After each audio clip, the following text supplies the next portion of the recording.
สบายดีท่านผู้ชมเนาะเครื่องนี่ลูกค้าแจ้งมาว่าลำโพงบ่ดังเนาะตัวนี้เครื่องโดนน้ำมาเนาะมื้อนี้เฮาสิมาลองลุ้นนำกันเนาะว่าสิเป็นน้ำลำโพงบ่หรือเป็นน้ำแพรกลสากเนาะตัวนี้แพรกลสากหรือว่าสุดสากเนาะเอามาเริ่มกันเลยมาเริ่มแกะเครื่องเริ่มแกะเครื่องกันเลยตัวนี้ให้เฮามาจิ้มแผงซิมออกเนาะแผงซิมออกหลังจากนั้นให้เอาเล็บจิ้มเข้าไปเนาะแต่ละรุ่นจะแกะบ่คือกันเด้อแต่ตัวนี้เป็น vivo Y11 เนาะตระกูล vivo กับบริแกะคือกันทุกรุ่นดอกเนาะบางรุ่นมันสิเป็นแกะ2เตือกอันนี้แกะเตือกเดียวก็คือแกะทางหลังออกกันได้เลยเนาะตัวนี้จะแข็งหน่อยเนาะเดี๋ยวเบิ่งไปนำกันเอาแกะออกเลยเนาะตัวนี้เนาะนี่เนาะตัวนี้มันจะแข็งไงเนาะคันเครื่องบริแกะดูมันจะแข็งเนาะนี่เนาะอันนี้น่าจะเป็นเครื่องรีเฟอร์มาเนาะนี่หลังจากนั้นงัดตัวนี้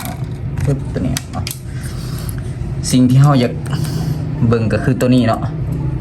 ก็คือเสียงมันบ่ดังเนาะเอามาเริ่มหันออกเลยเนาะ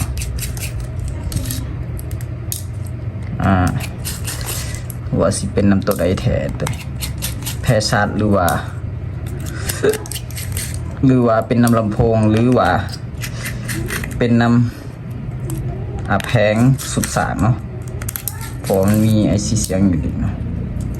เอามาดูกันเป็นน้ำตัวใดเปลี่ยนตัวนั้นเนาะนี่เนาะลูกค้าแจ้งมาว่าลำโพงบ่ดังเนาะนี่คือลำโพงเก่าเนาะส่วนตัวนี้เป็นลำโพงใหม่ตัวนี้เนาะเขาไปลองมึงบางทีตัวนี้บ่จำกับเห็นบ่ดังคือกันเนาะมาเบิ่งสายแพรเนาะนี่เนาะสายแพรเป็นขาด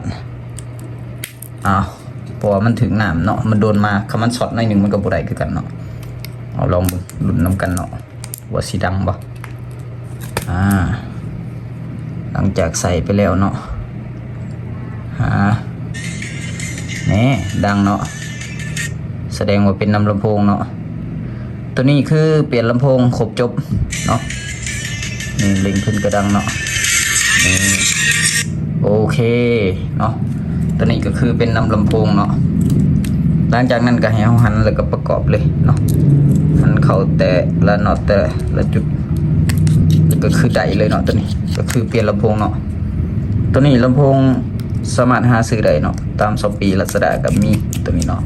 ลำโพง vivo Y11 เนาะตัวนี้เนาะY11 12 15 17มันจะถือกันเนาะตัวนี้เนาะ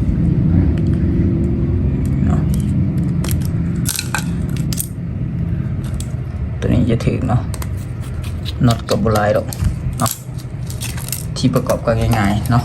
บ่ได้ยุ่งยากอีหยังเนาะหลังจากนั้นก็เอาตัวนี้มาใส่นี่แล้วก็ประกอบก็คือส่งลูกค้าได้เลยเนาะขอบใจหลายๆเนาะที่ติดตามรับชมคลิปจนจบสิมีประมาณนี้แหละเนาะ